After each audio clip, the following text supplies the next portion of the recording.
ہمارے ہاں سیرت کے جلسے تو آج کل ہوں گے، بے شمار ہوں گے، ہر جگہ ہوں گے. ہوتا کیا ہے؟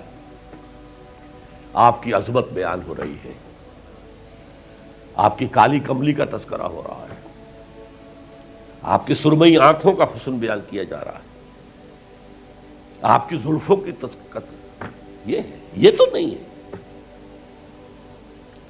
اس میں کوئی شک نہیں. تمام انبیاء اور رسول کو جو کمالات عطا ہوئے محمد کو وہ سب عطا ہوئے صلی اللہ علیہ وسلم. اس نے یوسف دم عیسیٰ ید بیضا داری آنچ خوبہ ہمد آرنگ تو تنہا داری. لیکن حضور فرماتے ہیں تمام نبیوں اور رسولوں نے جو تکالیف برداشت کی میں نے وہ سب کی سب برداشت کی. یہ کوئی بیان کرتا ہے؟ کیسے بیان کرے؟ اس سے تو کچھ سبق ملتا ہے کہ کچھ تو تم بھی کرو بھائی. یہ کہاں عاشق رسول بنے پھر رہے ہو؟ کہاں عید میلاد النبی بنا رہے ہو؟ زمین و آسمان کے کلابے اللہ سے بھی اوپر کر رہے ہو راتوں کے اندر. یہ نہیں ہے محمد سے نسبت اور تعلق کا معاملہ. اب آپ دیکھیے، جو اب واقعاتی انداز میں تو جانے کا وقت ہے نہیں نا، لیکن ایک بات آپ کو بتا دوں، دشمنوں نے اقرار کیا ہے کہ تاریخ انسانی کا عظیم ترین انقلاب محمد نے برپا کیا صلی اللہ علیہ وسلم. M N Roy of India, member of Communist International, اس نے 1920 میں تقریب کی لاہور میں بریڈلا ہال میں، دی ہسٹوریکل رول آف اسلام.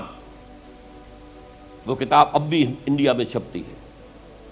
اس نے کہا تاریخ انسانی کا عظیم ترین انقلاب محمد نے برپا کیا صلی اللہ علیہ وسلم. اور اس نے کہا یہ ندی فتوحات نہیں تھیں، فتوحات تو سکندر نے بہت کر دی تھی، اٹیلا نے بہت کر دی تھی، چنگیز نے بہت کر دی تھی.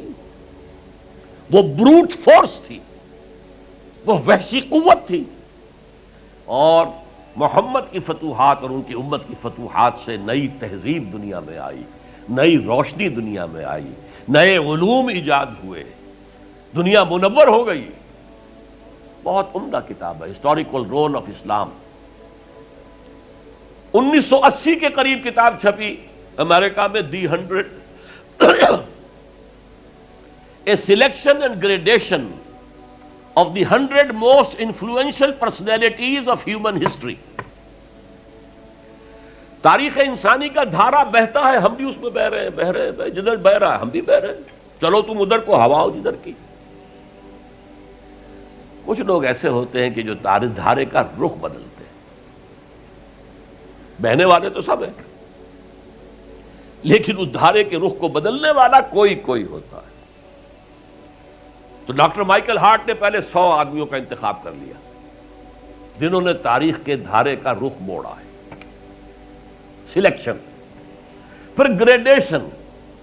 ان میں سب سے زیادہ جس نے موڑا ہے، جس سے سب سے زیادہ مؤثر ہوا، وہ کون؟ نمبر 1، پھر نمبر 2، پھر نمبر 3، 100 تک چلا گیا. نمبر 1 پر حضور کو لا رہا ہے. عیسائی ہے اور ابھی تک کوئی اطلاع نہیں ہے اس کے اسلام لے آنے کی. زندہ ہے، مینہٹن میں رہتا ہے. اس نے پھر اس کی وجہ بیان کی کہ naturally I own an explanation.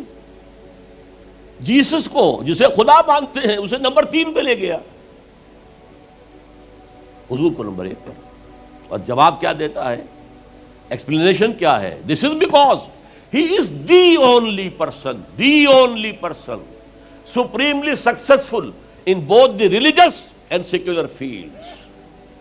جتنے بڑے لوگ دنیا میں ہیں وہ یا ادھر اونچے ہیں تو ادھر کچھ نہیں، ادھر اونچے ہیں تو ادھر کچھ نہیں. بڑے حکمران، بڑے فاتح، اخلاقی اور دینی اور روحانی اعتبار سے 0 بلکہ مائنس. بڑے مذہب، اخلاقی تعلیمات، روحانی تعلیمات بہت اونچے، گوتم بدھ، حضرت مسیح، لیکن ریاست، حکومت، سیاست 0.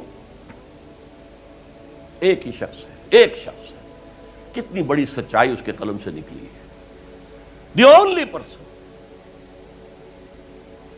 supremely successful in both the religious and the secular fields. بہرحال یہ سمجھیے کہ تکمیل رسالت کا یہ مرحلہ ہے، یہ مظہر ہے۔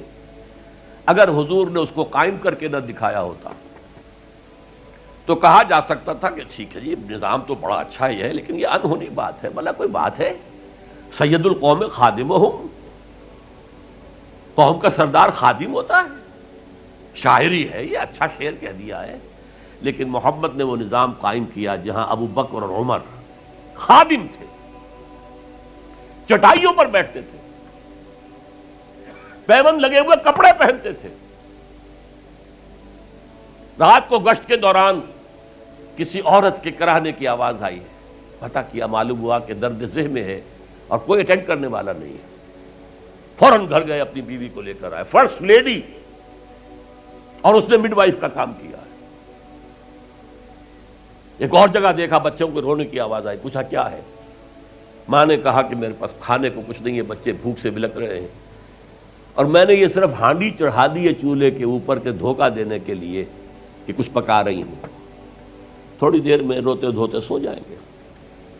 کانپ گئے، گئے بیت المال، وہاں سے ایک بوری آٹے کی لی، اپنے کندھے پر، غلام سے کہا میرے کندھے، اس نے کہا میں نہیں چلتا ہوں حضرت، نہیں نہیں، قیامت میں تم میرا بوجھ نہیں اٹھا سکو گے، اپنے کندھے پر بوری لگ کر گئے ہیں، وہاں جا کر کھانا پکوایا ہے۔ یہ سید القوم خادم ہوں،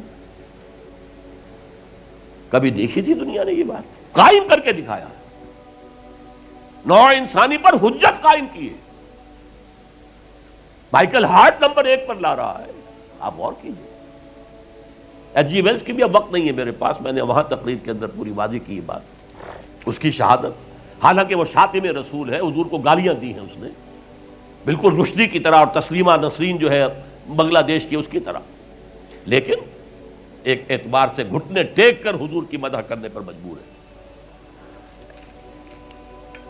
تو یہ اصل میں بات تکمیل رسالت ہے، پیش کر دینا، پہنچا دینا، وما علینا الا البلاغ، یہ بھی رسالت کا معاملہ ہے، یہ ابتدائی مرحلہ ہے۔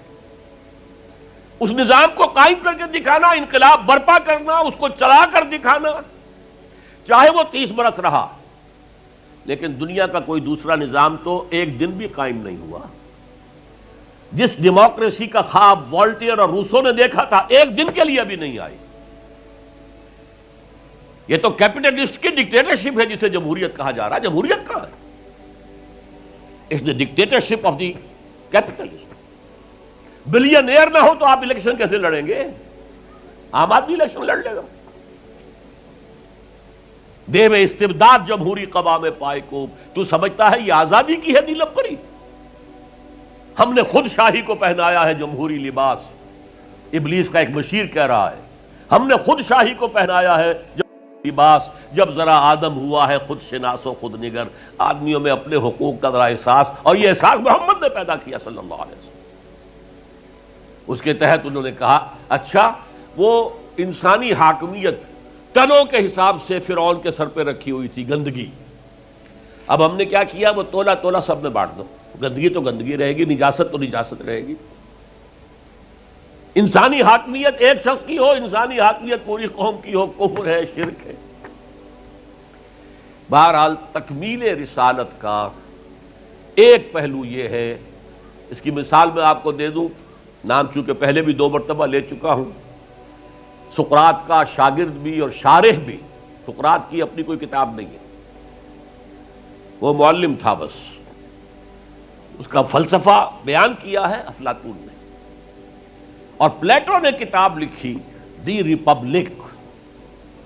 اب دیکھیے آج سے 2500 سال پرانی کتاب ہو گئی، حضرت عیسیٰ سے 300-400 برس پہلے، کتاب اتنی زوردار ہے، آج تک زندہ ہے، ورنہ کتابیں ختم ہو جاتی ہیں، کوئی زوردار کتاب ہو تو زندہ رہے گی۔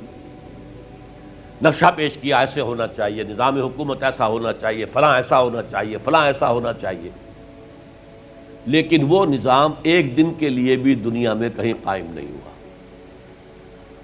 لہذا اسے کیا کہیں گے؟ یوٹوپیا ہے، ایک خیالی جنت ہے۔ حضور نے بھی خیالی جنت پیش کر دی ہوتی، قائم کر کے نہ دکھاتے تو وہ حجت نہیں بن سکتی نوع انسانی۔ تکمیل رسالت، نہ حضرت ابراہیم کے ہاتھوں کہیں نظام قائم ہوا، حالانکہ ابو الانبیاء، خلیل اللہ، امام الناس، انی جاعلک للناس اماما واتخذ اللہ ابراہیم خلیلا، نظام تو نہیں بنا، نہ موسیٰ کے ہاتھوں نہ عیسیٰ کے ہاتھوں علیہ الصلوۃ والسلام۔ یہ صرف محمد الرسول اللہ صلی اللہ علیہ وسلم کا مقام ہے کہ آپ نے ایک عظیم انقلابی جد و جہد، میری کتاب لے کر پڑھ لیجئے اگر تقریریں نہ سنی ہو، تقریروں میں مختصر مفصل منہج انقلاب نبوی، اتنا عظیم کارنامہ، عظیم ترین انقلاب جو برپا کیا 23 برس کے اندر حضور نے، تو اس کے منہج کیا تھا، منہاج کیا تھا، طریقہ کار کیا تھا، اسے سمجھیے۔ منہج انقلاب نبوی میری کتاب ہے، 400 صفحے کی، سیرت کا انالیسس ہے، سیرت کا 6 steps of revolutionary process as deduced from the سیرہ of the prophet، اس کو فلسفہ سیرت کہیں گے ہم، تو پڑھیے اس کتاب۔